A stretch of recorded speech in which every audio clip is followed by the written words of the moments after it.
네, 반갑습니다. 안녕하세요. 예, 오늘 날씨가 선들선들하니 바람이 진짜 선들바람이지, 산들바람. 비가 오셨으면 좋겠어요. 이러다가 아마 장마가 시작될지도 모르겠어요. 그죠? 오랜만에 우리 전상진 선생님 오셔서 반갑습니다. 특히나 지난달에도 여기 왔을 때 생각났는데 안 계시길래 아이고 바쁘시구나 했어요. 오늘은 전상진 선생님이 꼭 오셔야 될 이유가 있었던 날이죠. 오늘 한성준 선생에 대한 이야기를 전체적으로 한번 들어보는 날입니다.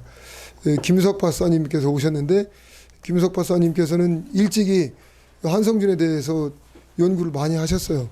그리고 논문과 여러 가지 자료를 통해서 학계에 보고가 되고 그 바람에 한성준에 대해서 이제 그 이후로는 많은 연구들을 할 사람이 없을 것 같아요. 하도 연구를 많이 해놓으셔서 좀 더 이제 앞으로 우리가 우리 지역 홍성에서 낳은 그리고 대한민국을 떨친 그리고 세계적으로 유명한 우리 조선춤, 한국의 춤을 근대화시키고 특히 무대 종목화시킨 그 장본인이 바로 한성준이잖아요. 근데 지금 어찌 보면 우리가 많이 놓고 있고 잊어버리고 있고 그리고 세월이 갈수록 잃어버리고 있습니다.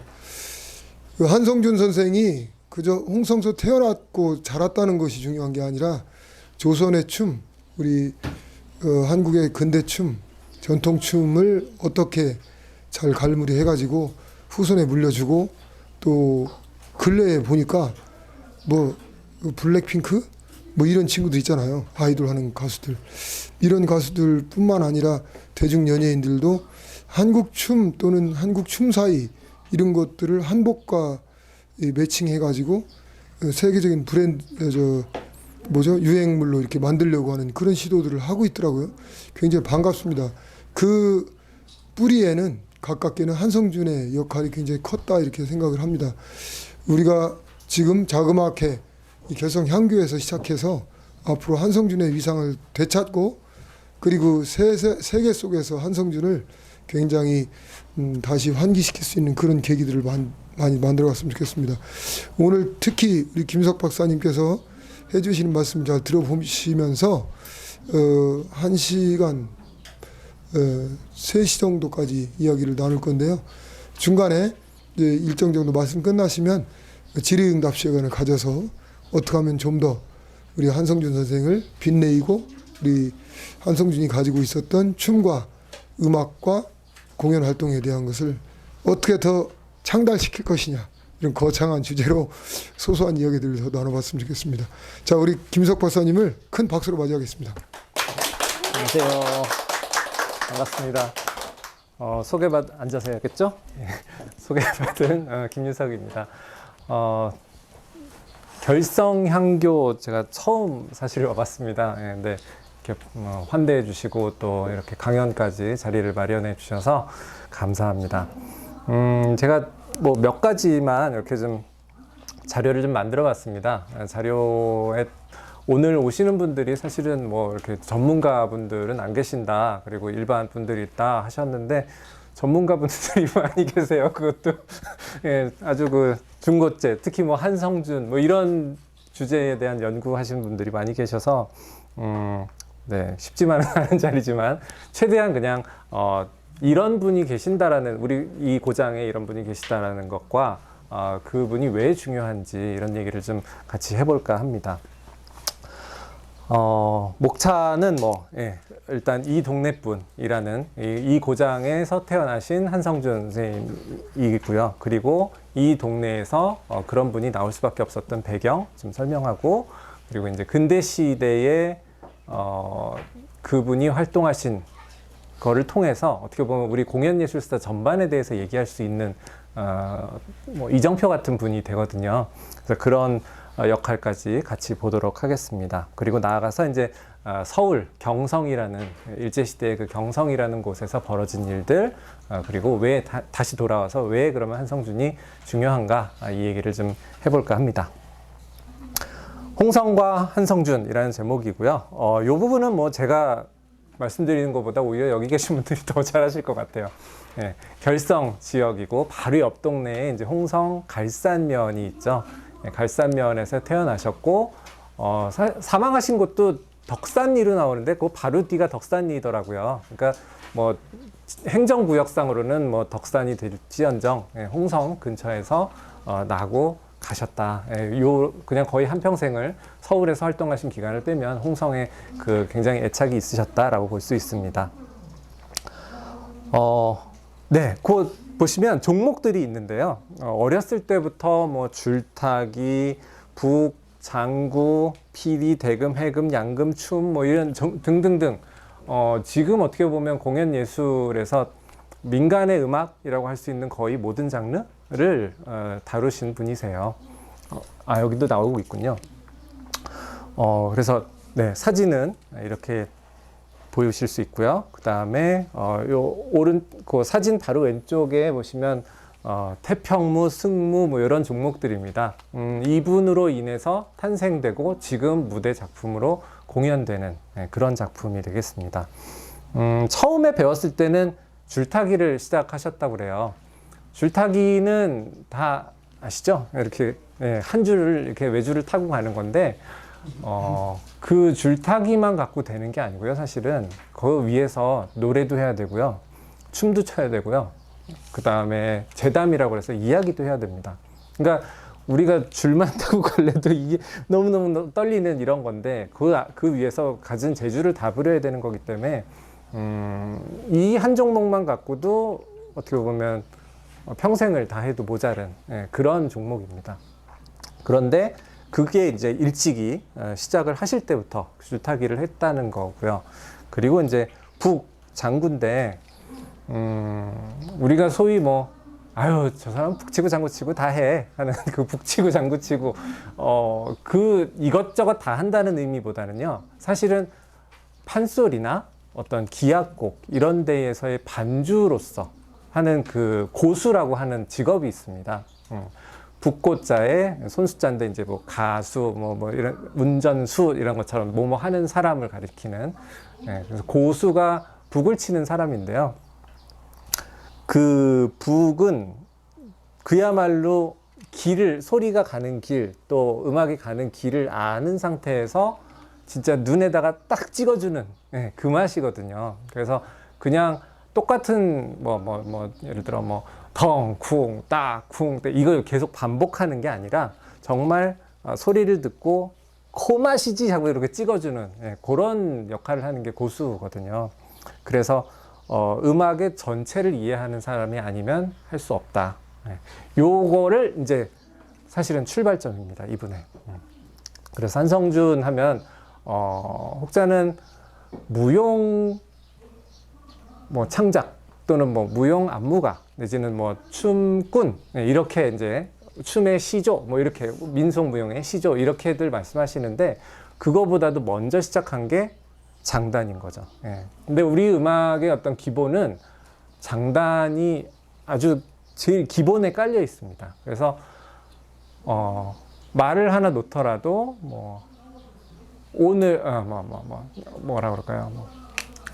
참새가 짹짹짹짹 거리는데 이거 역시도 우리가 운치 있게 참새가 짹짹짹짹 이렇게 할 수도 있고요. 참새가 짹짹짹짹 할 수도 있는 거고요. 이런 것들이 모두 우리가 그 말을 놓아가는 그 하나하나의 음절 단위 이게 결국 모여서 장단이 된다라고 보시면 됩니다. 근데 그러니 그거를 짚어주는 그 길을 짚어주는 사람이니 얼마나 음악 속을 알아야 되겠어요. 그 악기가 북이고 그 악기가 장구인 거죠. 피리, 대금, 해금, 양금 이런 선율 악기는 사실 하나만 제대로 하려도 결코 쉬운 일이 아닙니다. 근데 이런 악기 하나하나를 다 배웠다라는 거는 결국은 그 음악으로 연주되는 합주 또는 개별 연주에 대한 어떤 그 이해가 기본이 돼 있기 때문에 하나 다 배우고, 그러니까 다 배우지 않더라도 그 하나를 배우고 그 위에 얹기만 하면 되는 거예요. 말은 쉽지만 정작 하는 그 과정은 굉장히 어렵죠. 그러나 이런 분들한테는 어렸을 때부터 자연적으로 습득한 거기 때문에 어렵지가 않을 수 있다라는 거죠. 자, 그러면 왜 그렇게 이분이 다 할 수 있었을까를 한번 보겠습니다. 근대 시대라고 그러면 이제 학자마다 의견이 조금 다른데요. 뭐 농민운동 전, 뭐 또 아니면 뭐 저기 뭐죠? 갑오개혁 이후, 아니면 뭐 20세기 이후, 뭐 이런 식으로 볼 수는 있겠지만 대략 20세기를 전후로 한 시기를 우리는 근대 시기라고 보면 될 것 같습니다. 창우 집단이라는 말을 쓰는데요. 말하자면 그 연주자 집단이에요. 네. 또는 뭐 사전적으로 찾아보시면 육자배기 토리권의 세습무가 출신이거나 뭐 세습무가와 혈연적 관계가 있는 음악 집단, 이런 정의를 볼 수 있습니다. 일단 육자배기 토리, 이런 말만 나오면 이렇게 되시죠. 육자배기라는 건 원래는 이제 전라남도 지역의 그 민요 중에 6박으로 보통 부르는 그 노래를 가리키는데요.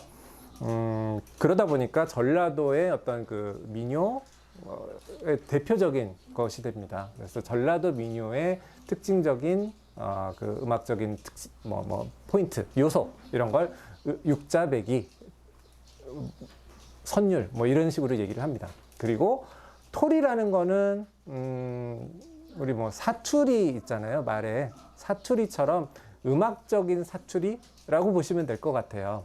그래서 그런 걸 토리라는 용어로 정의를 하는데요. 그러니까 육자배기 토리 그러면 전라도 지역에서 유행했던 또는 그쪽에서 불렸던 어떤 음악적인 특징, 음악적인 어법, 이런 것들을 가리킵니다. 근데 그게 전라도만 있는 게 아니고요. 전라도, 충청도, 이쪽 접경 지역까지 쭉 올라옵니다. 또 홍성 지역이 어디인가요? 여기가 지금 충청남도로 되어 있지만 북쪽으로 보면 서울에서 경기도의 경계에서 그렇게 멀지 않은 곳에 있습니다. 경기도의 경계는 평택에 있는 그 평택호, 서해대교가 있는 거기를 나누는데요. 예전에는 그 아래 지역까지 충청도, 그러니까 평택도 역시 그 충청도에 포함됐었다고 하더라고요. 그러니까 여기 아까 요 앞 페이지 몇 페이지 요 원을 보시면 반경 이게 뭐 20-30km밖에 안 됩니다. 요 안에 있는 거리가 다 2일 정도의 생활권, 걸어서 또는 뭐 이동수단 이용해서 갈 수 있는 그런 생활권이라고 보시면 되겠습니다. 네. 그래서 그 무가 출신, 무속인 집안이란 뜻이에요. 무속인 집안으로서 자라나면 어떤 일이 있냐. 사실 조선시대 후기만 해도 무속인이면 계급으로는 천민이었던 거죠. 그리고 다소 뭐 이제 시내에서 좀 거리가 있는 지역에서 거주를 했죠. 그 무속인들은 그분들끼리 결혼을 하고 그 같은 뭐라 그래요? 같은 신분끼리 결혼을 하고 일가를 이루면서 삽니다. 그래서 무속인에 뭐 한 분이 계신다 그러면 이제 그 이모, 삼촌, 형, 누나 다 무속인인 거죠. 근데 우리가 생각하는 무속인 그러면 막 서울에서 막 굿하는 이런 것만 생각하실 텐데 그게 아니라 지역에서 작은 어떤 그 제의적인 부분들을 도와주는 이런 역할도 무속인이 하던 일이었습니다. 그래서 무속의 어떤 제의적인 이 집전을 하는 것뿐만 아니라 같이 연주하는 사람, 다 형, 누나, 친구 이런 관계인 거죠. 그래서 그분들이 음악을 활동을 하고 지냈던 이런 집단을 창우 집단이라고 얘기를 합니다. 또 한편으로 이제 광대라는 표현을 쓰기도 하는데요. 광대는 이 창우 집단과 일치할 수도 있고 일치하지 않을 수도 있습니다. 특히 이제 좁은 의미의 광대는 판소리하는 소리꾼을 찍어서 광대라고도 얘기하는데 넓은 의미에서는 이런 분들도 이 무속인들도 광대의 범위에는 들어간다고 볼 수 있습니다. 창우 집단의 활동 이렇게 보시면 굳이 항목을 나누면 무속 행위, 굿을 하거나 또 특히 이쪽 홍성, 충청남도 이쪽 지역에서는 앉은 굿을 했다고 그래요. 그래서 앉아서 경을 읽거나 기도를 대신 해주거나 이런 형태인데요. 그거보다도 조금 광범위한 마을 굿도 있고요. 좀 범위가 커질 수도 있다라는 거죠. 그런 굿의 활동, 그리고 거기서에 따르는 음악 당연히 있겠죠. 그리고 무가라고 해서 노래 당연히 포함됩니다. 그리고 반주들 포함될 거고요. 그 무속 안에서의 같은 범위 안에 들어가는 거죠. 그 다음에 이제 연희라고 하면 무슨 뭐라고 할까요? 좀 볼거리를 제공하는 이런 거에 속할 수 있습니다. 하다못해 농악두, 풍물, 농악두 포함이 되고요. 또는 남사당패 같이 막 이렇게 뭐 제주도 넘고 뭐 하는 이런 부분들도 연희, 또 탈춤도 연희, 뭐 이런 식으로 우리가 포함을 하는데요. 그 중에 전문가들이 꼭 아니더라도 이 연희 활동들을 우리 그 농촌에서 했잖아요. 거기에 이제 전문적인 부분들이, 전문적인 이 지식을 가진 분들이 연행을 하면은 훨씬 좋아를 하겠죠. 예, 그리고 볼거리가, 동네의 볼거리가 됩니다. 그리고 그냥 일반 사람들이 하는 것보다는 재밌는 그런 얘기가 되겠죠. 행사라고 하면요, 또 동네에 크고 작은 행사가 있겠죠. 무슨 뭐 누구네 집 생일잔치도 있을 수 있고요. 예, 누구네 집 결혼식도 있을 수 있고요. 그다음에 뭐 장례식도 있을 수 있고, 또 서울에서 과거를 급제해 왔어요. 예, 그러면 이제 동네에서 막 축하를 해주겠죠. 예, 그런 축하도 뭐 며칠, 한 2, 3일씩 밤낮을 세워가면서 한다는데, 그런 거 할 때 이 동네에 사는 광대가 그 과거 급제한 사람을 맞이해서 그 집 앞에서 막 3일씩 이렇게 잔치하고, 이런 것들이 다 광대, 창우 집단들이 했었던 그런 범위입니다. 요 사진을 보면 조금 창우 집단에 대해서 조금 더 알 수 있을 것 같은데요. 요게 이제 김홍도 화백의 무동이라는 작품입니다. 여기 보시면 6명이 뒤에 반주를 하고 있고요. 한 사람이 이렇게 춤을 추고 있습니다. 예. 이 춤을 추는 사람을 무동이라고 했고요. 뒤에 보시면 왼쪽 위에부터 북 한 사람이 있고요. 좌고입니다. 좌고, 그다음 장구, 피리 둘, 그리고 오른쪽에 대금, 해금 이렇게 있습니다. 네. 이 6사람이 연주한다고 해서 삼연육각이라고 하는데요. 육각 6명의 그 각색, 역할, 이거는 알겠는데, 그럼 3현, 3가지 현악기는 어딨냐? 이런 질문을 많이 받습니다. 3가지 현악기는 이제 뭐 3현이라는 말이 굳이 한자로 쓰여진 걸로 저희가 보고 있고요.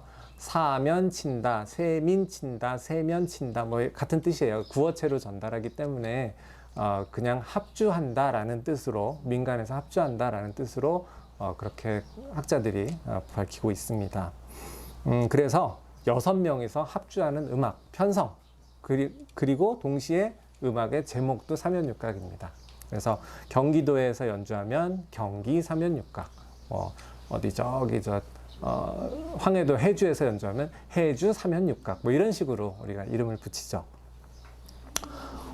여기 보시면 요 좌고 치는 사람하고요, 맨 오른쪽 끝에 있는 피리 부는 사람하고, 그 다음에 오른쪽 아래에 있는 해금하는 사람, 모자가 이렇게 뾰족하게 돼 있죠. 예, 요거 전립이라고 그러는데, 요게 사실 군인들의 복색입니다. 요 피리하고 해금이 옷 입은, 예, 그 옷도 군인 복장입니다. 그리고 나머지는 이제 일반 악사들이 입는 도포를 입었죠. 근데 같이 이렇게 군인하고 민간인이 같이 연주하고 있는 게 이상했어요. 그래서 이게 뭘까?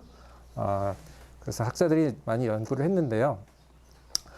결국은 이 창우 집단에서는 이들의 신분은 비록 뭐 일반인이고 뭐 연주자고 군인이고 전혀 안 어울리는 사람일 것 같지만, 결국은 군인에 간 우리 형제 동생이 있을 수 있죠. 예. 그러니까 다 같이 아는 사람들일 거예요, 결국은. 그리고 군대에서도 우리 그 시타대 갖고 앞에 이렇게 행렬에 나가는 사람들이 있는가 하면, 행렬 뒤에서 민요나 뭐 우리 그 이런 합주 음악을 하면서 따라가는 악대가 있습니다.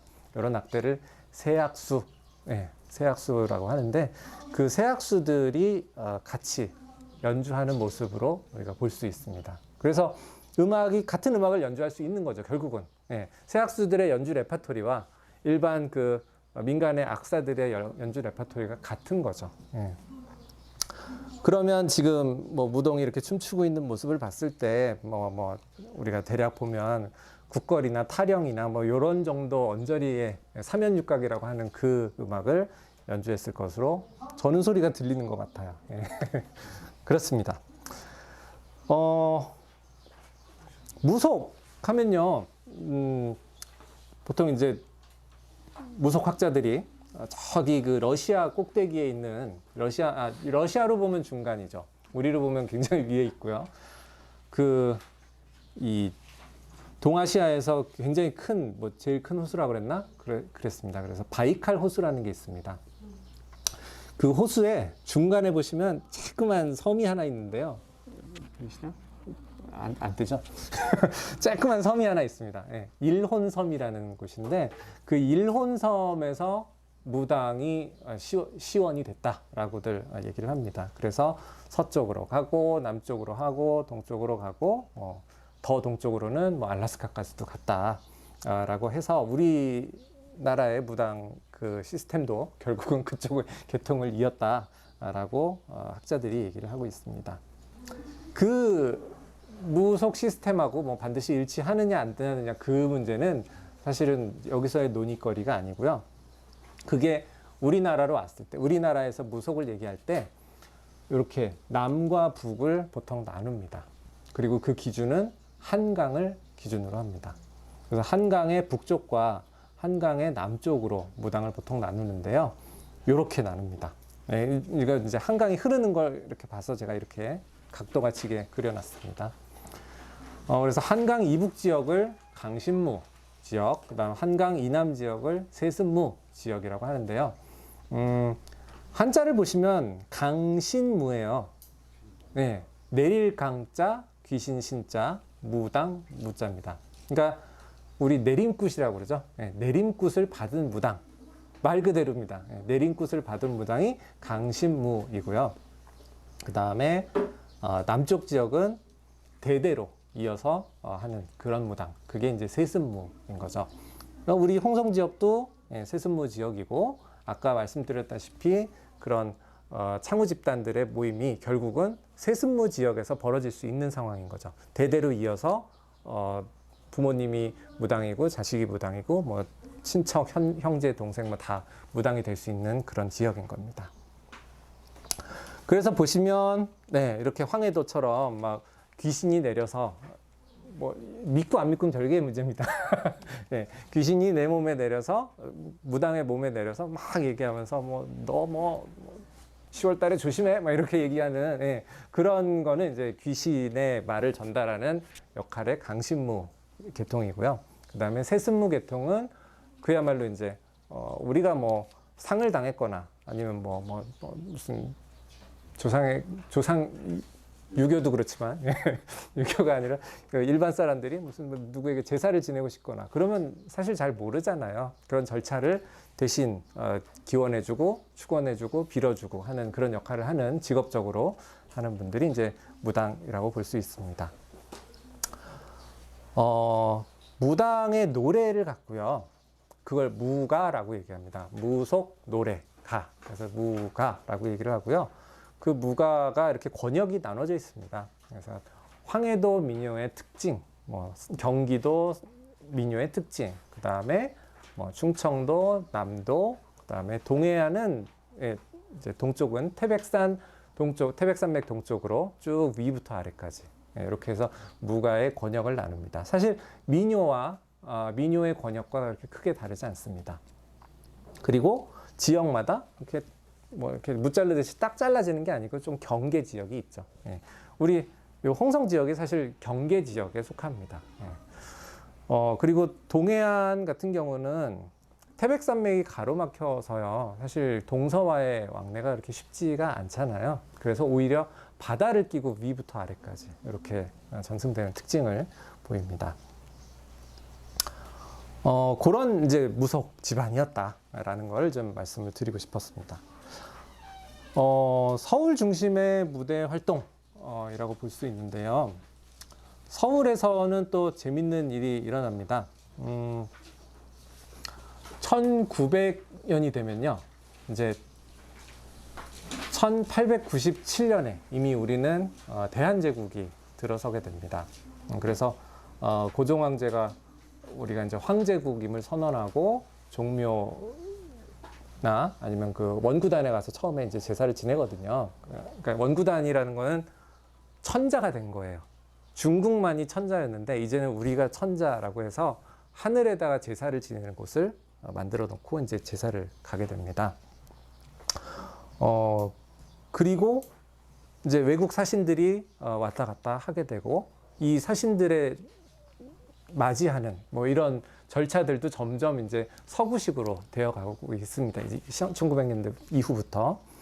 근데 1901년에 고종 황제가 이제 어극 왕위에 오른 지 40주년이 되는 해를 준비하기 위한 그게 40주년이 되는 해가 1901년입니다. 그래서 그 친경 행사라고 그 경축 행사를 이제 벌이려고 준비를 하는데요. 때마침 그때도 지금처럼 역병이 돌았습니다. 예, 콜레라가 돌았어요. 그래서 행사를 취소를 하게 됩니다. 그러니까 이제 행사를 서구식 그런 외교의 무대에 등장을 하게 됐고 손님들을 초청을 했고 이럴 예정이었는데 그래서 특별한 장소를 마련해 놨는데 콜레라로 이게 취소 이렇게 된 겁니다. 그러니까 이제 행사는 취소가 됐고 근데 그 다음 해에 그 다음 해까지 이걸 어떻게 활용을 이게 남잖아요. 공간이 만들어는 놨는데 그러다가 이걸 어떻게 활용을 할까 하다가 공연을 열게 됩니다. 예, 그 공연 이름이 이제 소춘대유희라는 공연입니다. 그래서 봄에 이렇게 그 대유희 다 같이 이렇게 노는 그런 잔치 같은 공연을 벌리게 되는 거죠. 그리고 이제 거기서 그 당시에 가장 유행했던 창극 공연을 하게 그런 공연을 했을 거예요. 왜냐하면 사실 뭐를 했는지는 잘 몰라요. 예, 근데 소춘대유희라는 공연의 그 세부 어떤 그 자료들을 보면은 이 옴니버스 형식으로 여러 가지 공연을 했고 거기에 판소리도 끼어 있었을 것이다라고 봅니다. 판소리라고 얘기하는 거는요, 그 당시에 창극이라는 글자 때문에 그런데요. 우리는 소리한 노래하는 창자에다가 어떤 그 드라마하는 극입니다. 예, 소리극이란 뜻인데 그 창극이 결국 뭐 판소리를 한자로 바꾼 거죠. 예, 그 판소리 결국 그 판소리를 하지만 우리는 1940년대까지 계속 창극이라는 말을 많이 씁니다. 예, 그래서 판소리라는 말은 사실은 40년대 이후에 한 50년 이후부터 거의 보이는 글자라고 보시면 돼요. 오히려 지금은 저희가 이제 창극 그러면 오히려 잘 모르죠. 예. 이건 뭐지?